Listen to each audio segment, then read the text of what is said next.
Now next point is eddy currents. Now consider this diagram. Here the relative motion between conductor and magnetic field induces a current in the conductor plate. याच्यापूर्वी आपण already Faraday's law मध्ये एक conducting coil असेल, त्या कॉईलला आपण changing magnetic flux linked केल्यानंतर त्या कॉईलमध्ये current production होतं.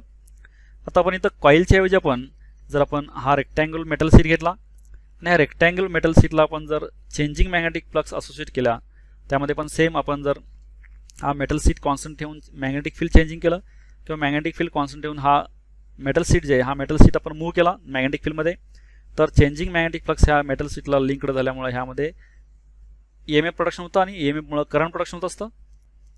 The conduction electrons make up the induced current do not follow one path but swirl about within a plate as if they were caught in an eddy of water. Such a current is called an eddy current. आता इथं ह्या कॉईलला ह्या metallic प्लेटला changing magnetic field मिळाल्यामुळे यामध्ये current production होत असतं, पण हा करंट फ्लो होत नाही, तर एकाच ठिकाणी हे सर्क्युलर पाथमध्ये स्विल होतो, व्हील होतो, जस्ट लाईक व्हर्लपूल, म्हणजे पाण्याचा भोवरा कसा असतो तसे त्या पद्धतीने एकाच ठिकाणी हे कॉन्सन्ट्रिक सर्कल असतात. कॉन्सन्ट्रिक सर्कल म्हणजे सर्व सर्कलांचं सेंटर एकच असतं. अशा प्रकारे ह्यामध्ये करंट प्रोडक्शन होत असतं. आणि हा जे काही एडी करंट आहे, हे एडी करंटची स्पेशल प्रॉपर्टी आहे, लार्ज अमाऊंट ऑफ हीट इथं प्रोडक्शन होत असतं. हा changing magnetic flux associate with this metallic सीटला हा चेंजिंग मॅग्नेटिक फ्लक्स लिंक्ड झाल्यामुळं हा करंट तयार होतो आणि हा एकाच पर्टिक्युलर सर्क्युलर फॉर्ममध्ये फ्लो होत असतो. इथं ह्या ॲनिमेशनमध्ये दाखवले बघा, हे मॅग्नेट मूव्ह केल्यानंतर हा जे करंट आहे, हा करंट हा इथं दाखवल्या पद्धतीने सर्क्युलर फॉर्ममध्ये रोटेट होतो, व्हील होतो. तर याच्यामध्ये स्पेशल प्रॉपर्टी काय, हा करंट प्रोडक्शन झाल्यानंतर हा large amount of heat production होत असतं. इथं आता बी डायग्राममध्ये पहा, eddy currents are produced in a solid conductor plate. आता इथं एडी करंट सॉलिड कंडक्टर प्लेटमध्ये दाखवलं आहे. पहिली केस आहे ए, सॉलिड कंडक्टिंग प्लेट असेल त्यामध्ये करंट जे फ्लो झालं आहे ते करंटचे डायरेक्शन दाखवलं इथं. बी जे conducting plate swing like a pendulum. आता बी जे इथं बघा, ही कंडक्टिंग प्लेट जी अशी ही ऑसिलेशन केली, म्हणजे जस्ट लाईक सिंपल पेंडुलम सारखे हे जर ऑसिलेशन झाले तर त्यामध्ये प्रोडक्शन झालं करंट इथं दाखवलेला आहे. त्याच्यानंतर सी जे reducing and eddy current due to discontinuous structure of an plate. आता ही जी प्लेट आहे, ह्या प्लेटमध्ये आपण जर ऑसिलेशन केल्यानंतर ही प्लेट एक्स्टर्नल मॅग्नेटिक फील्डला त्यामध्ये करंट प्रोडक्शन सर्क्युलर होतो. म्हणजे सर्क्युलर करंट हे रिड्यूस करण्यासाठी कमी करण्यासाठी असे प्लेटमध्ये आपण स्लॉट्स पाडले. या स्लॉट पाडल्यानंतर परत ही प्लेट जर आपण ऑसिलेट केली तर ह्यामधला एडी करंट जे हा एडी करंट कमी होतो, रिड्यूस होतो. एडी करंट रिड्यूस करण्यासाठी असे स्लॉट्स फॉर्म करतात. हे ह्या डायग्राममध्ये दाखवले बघा, रिडक्शन इन एडी करंट. यामध्ये अशी डायरेक्ट प्लेट ऑसिलेट केल्यानंतर जास्त एडी करंट तयार होतो, असे स्लॉट्स केल्यानंतर हे सर्क्युलेट होण्यासाठी याला ऑब्स्टॅकल तयार होतं, अडथळा होतो. त्यामुळे ह्यामध्ये सर्कल्स जास्त सर्क्युलर करंट तयार होत नाही, त्यामुळे एडी करंट कमी तयार होतो.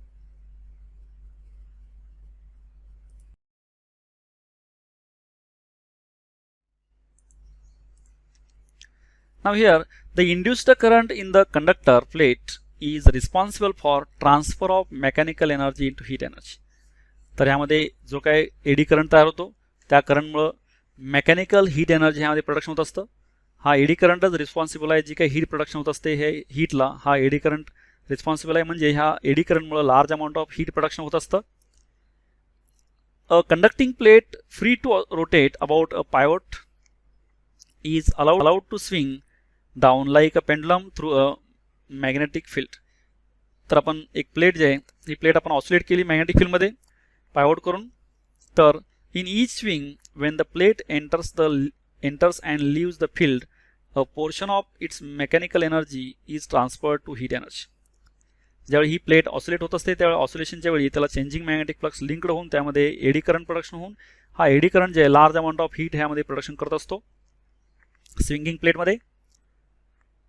After several such swings there is no mechanical energy left with the pendulum and the converted heat energy is dissipated in the solid plate making it warms.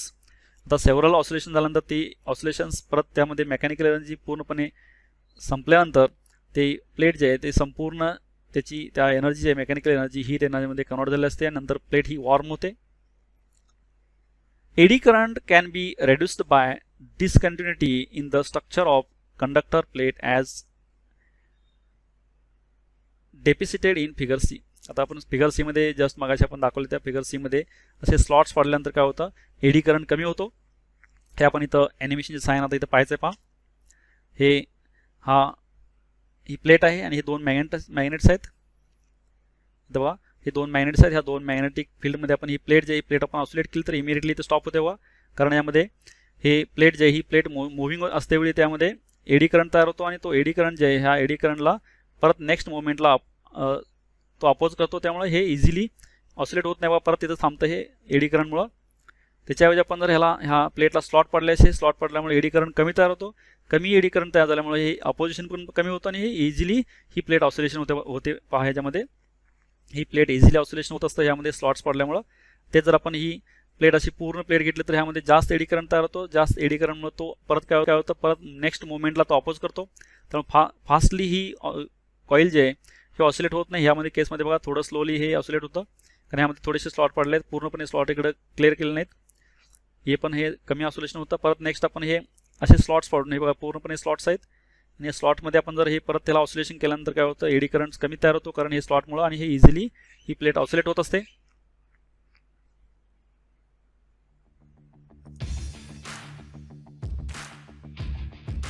Thank you for watching this video. Keep watching videos and don't forget to subscribe, like and share.